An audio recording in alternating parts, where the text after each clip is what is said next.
Hello and welcome to Expat Living.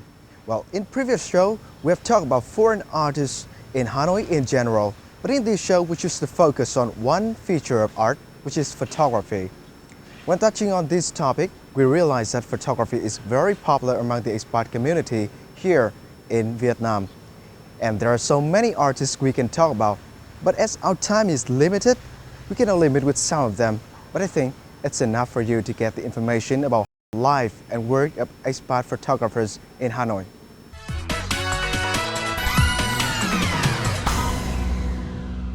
Okay, so in the first part of the show, we meet with Larry Dakin, formerly a musician who plays for U.S. Symphony Orchestra, but when he left the career of music in 1993, he fell in love with photography, and after traveling around, he decided to come to Hanoi and start his photography projects here. And let's meet this man in our show. Larry Dakin, a photographer from Milwaukee, Wisconsin in the US.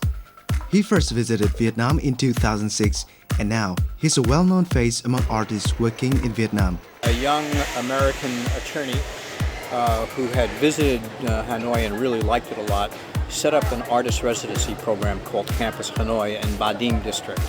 And they asked me to come. And I said, oh gosh, I don't know anything about Vietnam, I don't think so. But 3 months later, I met an American publisher of photography books. When I told him that I had this opportunity, he got very excited and he jumped up from the table and he said, you have to go and you must take me with you.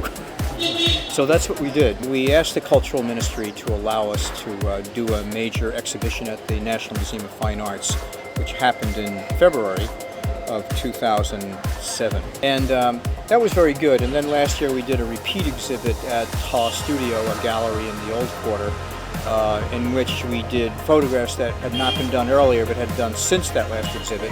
We then had an opportunity to show that late stage work as well, which had changed a lot. My idea of Hanoi, of course, grew as my friends trained me in proper Hanoi understanding. While many people, even living in Hanoi, cannot see the beauty of it due to the hustle and bustle everyday life, Larry, powered by the special love for Vietnam, believes he has found something important. In my way of thinking about it, Hanoi is the cultural capital. It's the political capital of the country. So really it is the center. And because of that, anything that happens here, I think, is very important.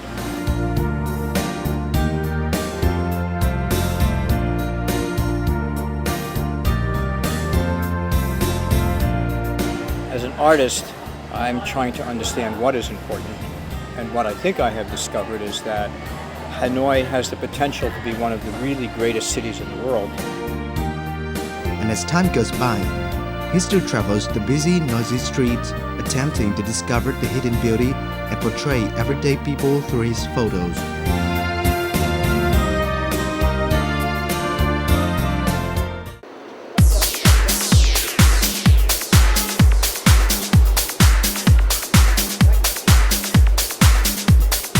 Larry is also popular among the younger photographers here. Among them are Hạnh and Zoom. One is a photographer and the other is a model, and also Larry's interpreter. They both have known Larry for years and are interested in following him while he's out in the hunt for beautiful images. So then how do you feel about this lighting? It's not contract. Yeah, it's flat, the lighting. Yeah. All the contrast is created by the situation, not by the face. Sau khi cộng tác với bác ấy dù là chỉ là người mẫu thôi, nhưng em cũng học từ bác rất là nhiều cách chụp ảnh. Bác ấy luôn muốn discuss với mình, luôn muốn trao đổi với mình để cho mình cảm thấy thoải mái nhất, người mẫu cảm thấy thoải mái nhất. Em làm việc với bác ấy 3 năm trước, nhưng hồi đấy mình chỉ là người đi dịch giúp bác ấy thôi. Và bác ấy luôn lắng nghe, luôn sẵn sàng chịu khó học hỏi. Kể cả những người bình dị nhất như là bạn em chẳng hạn. Meanwhile, Hạnh, a student at the Academy of Journalism, follows him for his lessons in photography. Hạnh says this is a real opportunity for photography enthusiasts, especially people like her, who don't have the chance to study with local artists.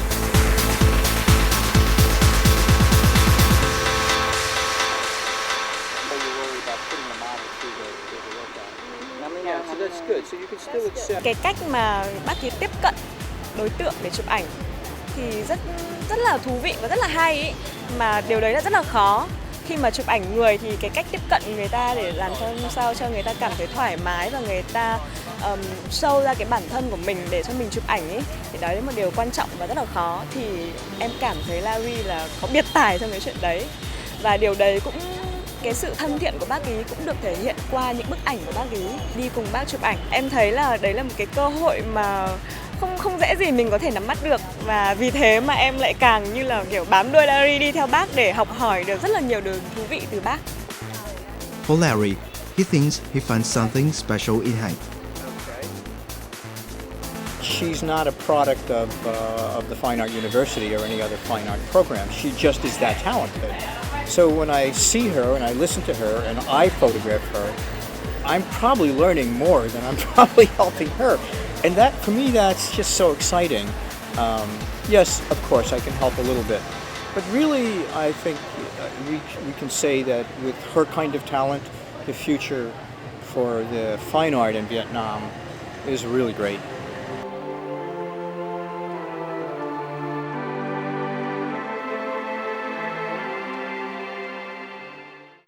For his project about Hanoi, Larry hasn't worked alone. In fact, he has had the help of Nguyễn Quý Đức, a famous overseas writer who has just returned to live permanently in Hanoi. Đức wrote about Hanoi decades ago, and as he knows Larry, he has decided to take part in the project. At least the American edition of the book on Hanoi is going to have long essays by Nguyễn Quý Đức. Mr. Duke is extremely well known in America, having been a poet, writer, and commentator on the west coast of the United States in the Viet Q community especially. And then, of course, as you may know, came here about 3 years ago to live permanently, and owns Tarioto Cafe. So when Larry came to me with a project of showing something of the beauty and the charm of Hanoi, and not this sort of romanticized image of this town, I thought it would be a great chance to work with him on it. And I'm happy we've found the sort of philosophical similarities in ways that we look at this city. And so I'm happy to be able to work with him. The 1000th anniversary of Hanoi is just around the corner, and Larry makes use of every minute. And if you see an old man traveling around Hanoi streets taking photos, it can be Larry Datilio.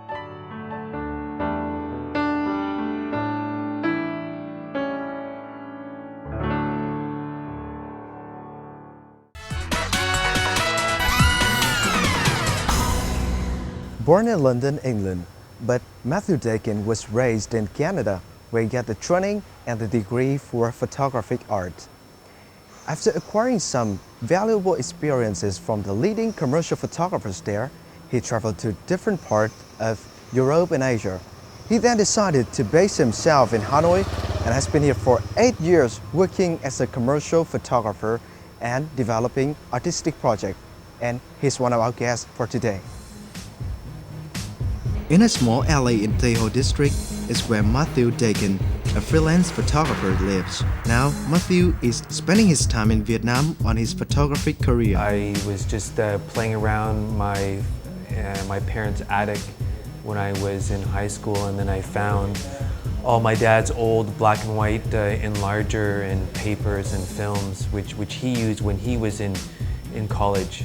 And I just started playing around with it, and then never stopped. For some reason, I thought I should check out Vietnam first because my mother's from there.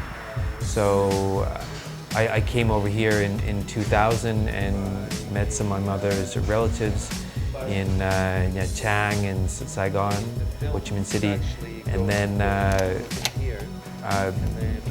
decided to stay here for only 5 months, but then got a really good feel for Vietnam and a really good feel for Hanoi, and I decided to stay.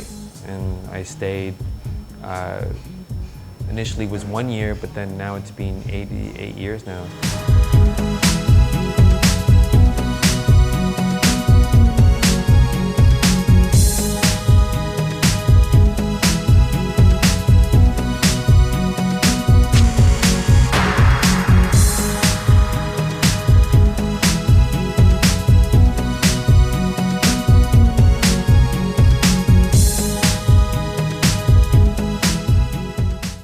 first got here, I was roaming around. I was teaching a bit of English. To work here as a photographer as an expat in 2000 was quite difficult. I guess I had to get more serious and make a living, so I concentrated more on the commercial work for a good part of five years, and then it wasn't until the last couple of years that I was able to start getting back into my art photography. Corporate photos require certain skills, and so do artistic photos. Although Matthew has taken a lot of corporate photos over the years, artistic photography is still something that he keeps in mind. Therefore, whenever he has a chance, Matthew thinks of new artistic projects using any camera he has at hand. This portrait photo was taken when Matthew traveled to Tuyên Quang province. He was captured by the appearance of one woman and wanted to take a portrait of her using an old camera he had brought along with him.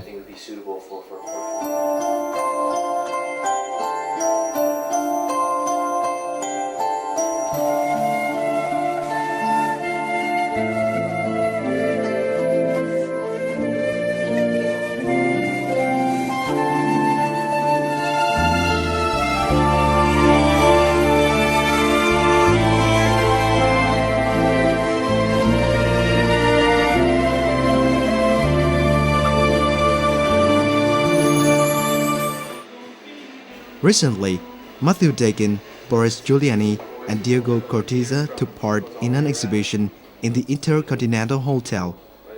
This is one of a series of events held by the hotel in which culinary art is combined with other sculpture and photography. The artwork is put together by three of us. There's a Spanish photographer, Diego Cortez, and then Boris Giuliani is a French photographer who's also with Noi Pictures. We decided to go on the glass, and by using a transparency material that's normally used for advertising to mount onto glass walls or buses, that kind of application. So we went with transparency to create something that an exhibition that was new, a new material or a new way of looking at photographs. At this event, while other artists showcased their portrait photos, Matthew tried to use dozens of photos and put them together, turning them into a big photo. The photos are stuck to the two sides of the glass and create different views when seen from each side. The chef's cooking process, together with these photos, create a form of performance art. Lần này, bọn em tìm 3 nghệ sĩ người nước ngoài và họ là những nhiếp ảnh gia. Họ có những tác phẩm rất là đẹp, rất là mới lạ về Việt Nam, về Hà Nội, cùng với cái set menu cực kỳ đặc biệt của bếp trưởng là anh Eric Fetke. Anh ấy cùng tạo ra lần này thì cũng là một cái nhìn của người nước ngoài về Việt Nam. Despite his photographic creativity, Matthew believes he needs to work harder and try new types of art in the coming time.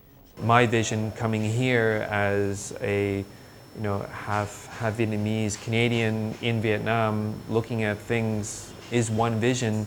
Whether people like it or people relate to it is up to them. And then someone who's from here or from Hue and photographs in their way is going to respond and connect with different people. So it's I think it's all about harnessing your own vision and connecting that vision with your community and having response.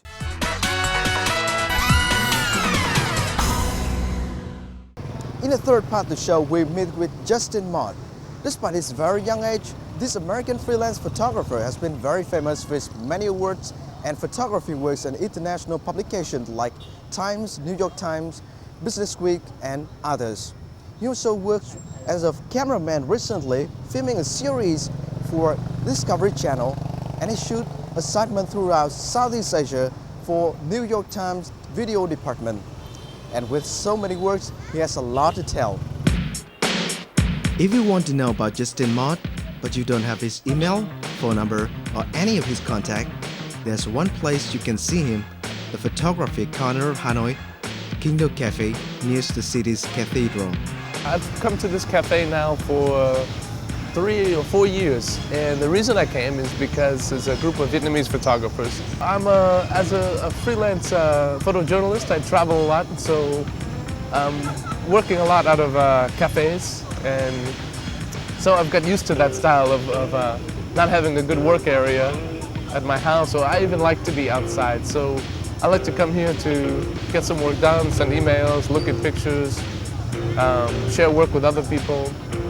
But yeah, I think cafes are sort of like my office, away from my office.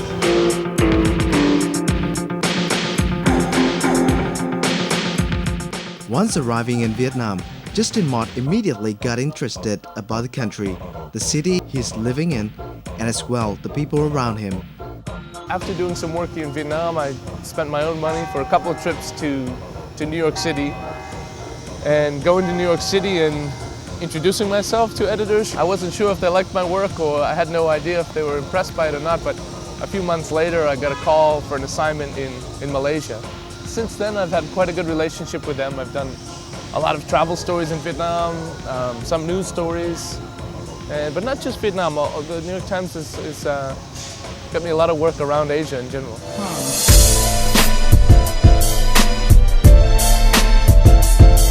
For big publications like Times, the New York Times, Business Week, Justin has taken so many photographs to illustrate the stories about anything going on in Vietnam.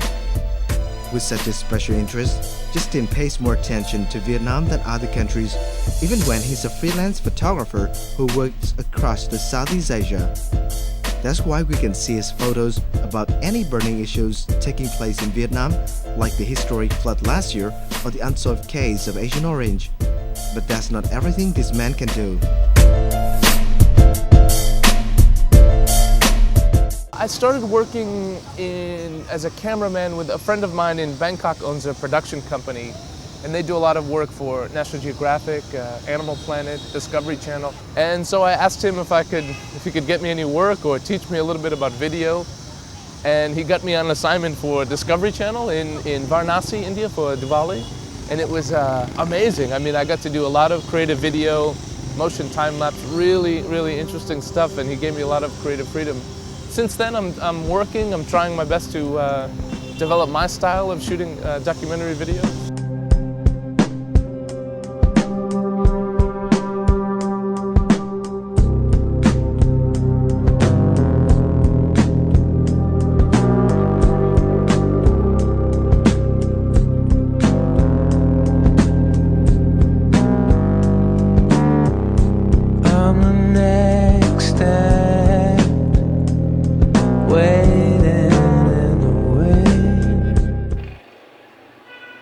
For Justin, since he came to Vietnam, Agent Orange is one thing that draws most of his attention.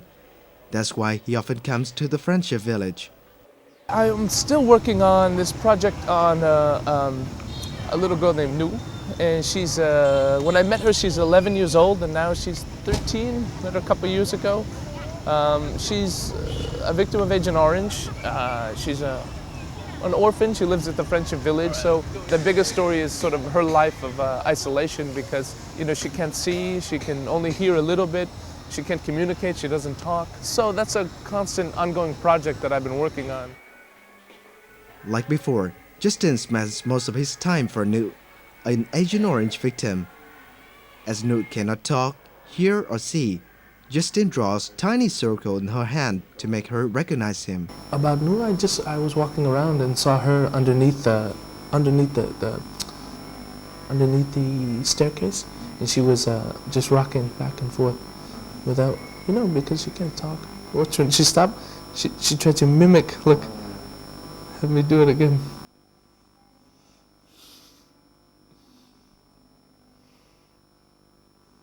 And sometimes, Justin takes her out for a walk, since she often spends most of her day on a bed if no one comes to her.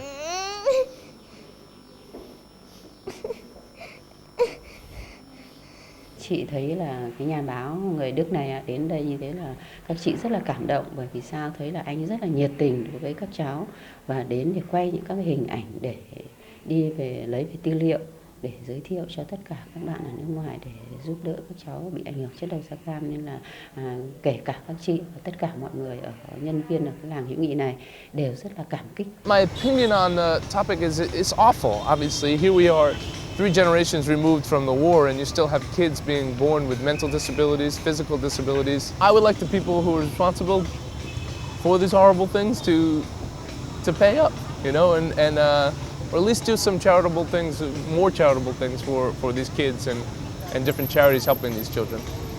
Not only coming to share his care with poor children infected with Agent Orange, Justin is trying to complete his own project that he says, once finished, could possibly draw more attention from people to the kids, and hopefully someone kind enough could offer them some help.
Okay, so that's all we got for today's show. Catch us next time right here on VTV4. But don't forget to send your comments and ideas to expertliving@vtv.gov.vn. Goodbye.